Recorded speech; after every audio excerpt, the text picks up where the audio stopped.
kind of like a cute little fish. It kind of looks like a triggerfish. It's got a smile on its face. It would be likely that somebody at Mbari took it. They go way down deep, and right outside we've got the Moss Landing Trench that goes 2 miles deep just right outside the jaws, so maybe that's where the fish hangs out.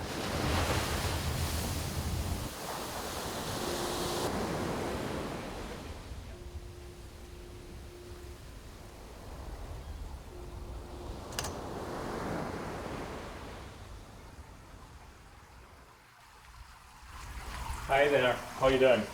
Hey, can I show you this picture? We're kind of looking for this fish. Barrel eye. This is an amazing fish. You've come to the right place. 4 million hits on YouTube. We see a lot of strange stuff under the ocean, but this is probably one of the weirdest things I've ever seen. I'll talk to the scientist and we'll get you on a dive maybe tomorrow morning, real early. Get up early and get out and send the submarine down. You can watch them look for these.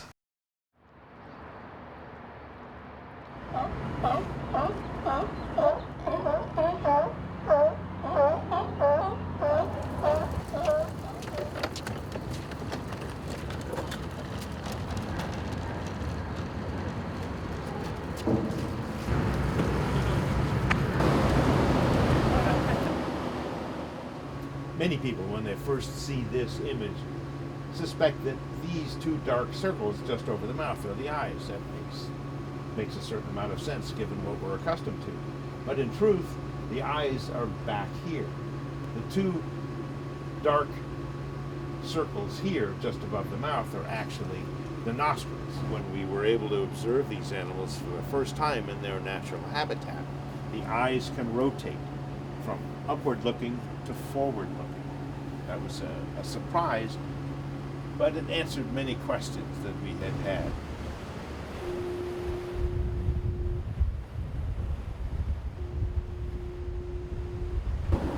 We're out on the ocean. Anything can go wrong at any minute. And so you try to make sure in advance that everything is covered, but you can't predict when something's going to go squirrely. When the weather's pretty nice like this, it looks almost, routine, but everybody is doing a job that needs to be done in concert. Everything has to fit together a little like a puzzle. Everybody's got a specific task that needs to be done on time and properly. In the depth range where these animals live, the light from the sun is very, very dim. Nevertheless, these animals are well adapted to living in that light regime, and as evidence are these wonderfully evolved tubular eyes that can scavenge light even at really low levels. We're presently at 317 meters below the surface of Monterey Bay, over a very large and deep submarine canyon that bisects Monterey Bay.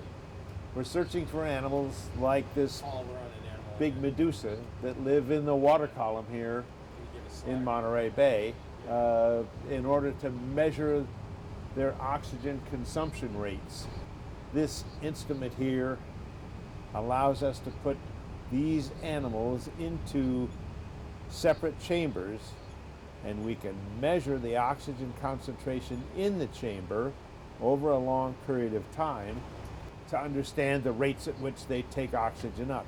We'll take it over to a mooring, we'll disconnect the instrument, leave it on the mooring, and fly away. Tomorrow we'll come back and pick it up and retrieve the animals, as well as all of the data about their oxygen consumption rates. The odds of seeing a barrel eye right now, maybe 1 in 10,000.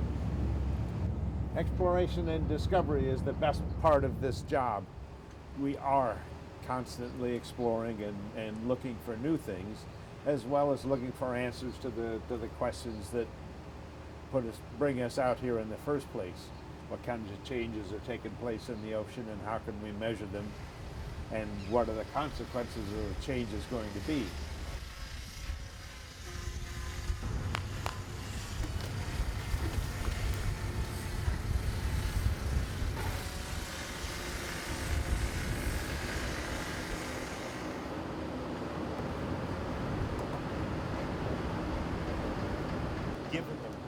discovery that we've had here in Monterey Bay over the last 20 odd years.